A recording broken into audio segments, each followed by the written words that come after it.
लेकिन जिस तरह के कॉल राइटर्स खड़े हुए हैं, आपको 17,787 के जोन्स पे प्रॉफिट बुक कर लेने चाहिए। फ्राइडे का हाई था 17,790, एकदम प्रिसाइसली अगर आपने प्रॉफिट बुक कर लिया है तो कोई घबराने की जरूरत नहीं आज सुबह की स्क्रीन को देखकर। इनफैक्ट एंट्री पाने के मौके हम लोग ढूंढने की कोशिश करेंगे। लेकिन वीरू, डेटा क्या कह रहा है? बढ़िया कॉल रही फ्राइडे को, एकदम सटीक लेवल्स के हिसाब से ही वहां पे हमने देखा था बाजार ने मोमेंटम लूज आउट करा। अब आज कैसे स्ट्रेटेजाइज करना है? डेटा क्या कह रहा है? जी आशीष, देखिए गुड मॉर्निंग नीरज जी। देखिए दो चीजें हैं आशीष, वो एक एग्जिट पॉइंट था और एक वो वीकली कॉन्ट्रैक्ट का मोस्ट कॉल राइटर्स का जोन था, इसीलिए वो प्रॉफिट बुक करने की हमने राय दी और निफ्टी ने वो अचीव कर लिया।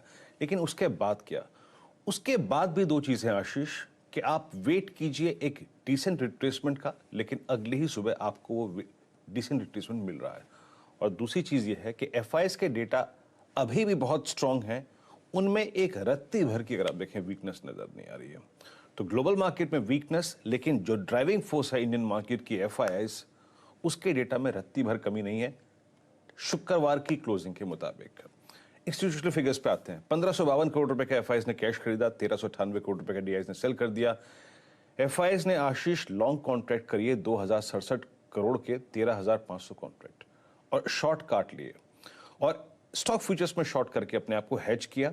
हाँ, एक बात है कि कॉल लॉन्ग 1,22,000, उसके against call short 1 lakh, put long 71,000 और उसके अगेंस्ट पुट शॉर्ट 56,000। देखिए आशीष, अभी मैं नीरज जी की कमेंट्री सुन भी रहा था और वाकई अगर वो इस डेटा से मैच करती है तो मैं आपसे ये कहूंगा सिर्फ इतना कि वो रिस्क जोन जो है ना आपका बहुत नजदीक आ चुका है। क्या है? आइए स्ट्रेटेजी पे आते हैं आशीष। देखिए आशीष, अगर ये डिप ना होता आज तो हमारे लिए पहला बेस जो काम करता वो था 17,500। वो वीकली और मंथली कॉन्ट्रैक्ट में पुट राइटर का सबसे बड़ा जोन है, बेस जोन है। लेकिन उससे आज हमारा सरोकार नहीं होगा क्योंकि हम उसके नीचे खुलेंगे। तो समझ लीजिए कि एक लेवल है और वो आपकी स्क्रीन पर है सेकेंड बेस जोन 14,437, 14,405। जब तक स्क्रीन पे ये है मैं शॉर्ट की टेंडेंसी नहीं रखूंगा और इस चीज को देखते हुए कि ये भी पुट बड़ा ओआई होल्ड करती है, ये भी level 10 day exponential moving average है जिसके अमूमन मैं ऊपर शॉर्ट नहीं जाता। मैं वेट करूंगा एक कैलकुलेटेड रिस्क लेने के लिए। मेरी ट्रेडर से यही सलाह है, अगर ये स्क्रीन पे लेवल दिख गया तो थोड़े से कंसोलेशन के बाद आप बाय कर सकते हैं, लेकिन याद रखिएगा 100 पॉइंट के ट्रेड पर फोकस कीजिएगा, उससे ज्यादा के नहीं। या कोई कॉल पकड़िएगा और वो हो सकती है 17,500 या 17,600 की कॉल। तो सेकंड बेस आशीष क्रिटिकल है और निफ्टी को लीडिंग इंडिकेटर मान के चलिए, क्योंकि निफ्टी बैंक अभी लीडिंग इंडिकेटर की जो वो कहते हैं ना, मैं उपाधि लेने को तैयार नहीं है।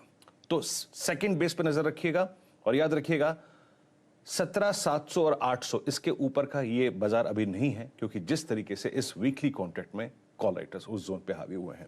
आशीष, बैंक निफ्टी पे मैं ट्रेड प्रीएम्प्ट नहीं करूंगा, लेकिन क्योंकि स्क्रीन पे फॉल है तो समझ लीजिए कि 37,000 की पुट सबसे बड़ा ओआई होल्ड करती है और 37,000 ही आपका 10 डे एक्सपोनेंशियल मूविंग एवरेज है। तो आप जब भी लॉन्ग करें, पोस्ट ओपनिंग देखूंगा पहले स्टॉक फ्यूचर्स का कॉम्बिनेशन क्या है, 10 डे में ना टूटे तो लॉन्ग कर सकते हैं, लेकिन याद रखिएगा अपने लॉन्ग ट्रेड को आप 37,200 के नजदीक रखिए और ऊपर 37,800 और 38,000 एक एग्जिट जोन है बैंक निफ्टी के लिए। लेकिन आशीष, लीडिंग इंडिकेटर निफ्टी और सबसे क्रिटिकल है 17,437 और 405। आशीष, तो एफआई के आंकड़े खराब नहीं है, ये तो थोड़ा सा ग्लोबली कॉशियसनेस का टोन नजर आ रहा है, अंडरटोन नजर आ रहा है उस ऑल इंपॉर्टेंट फेड मीट से पहले। ठीक बात। तो ये लेवल्स जो हैं आपको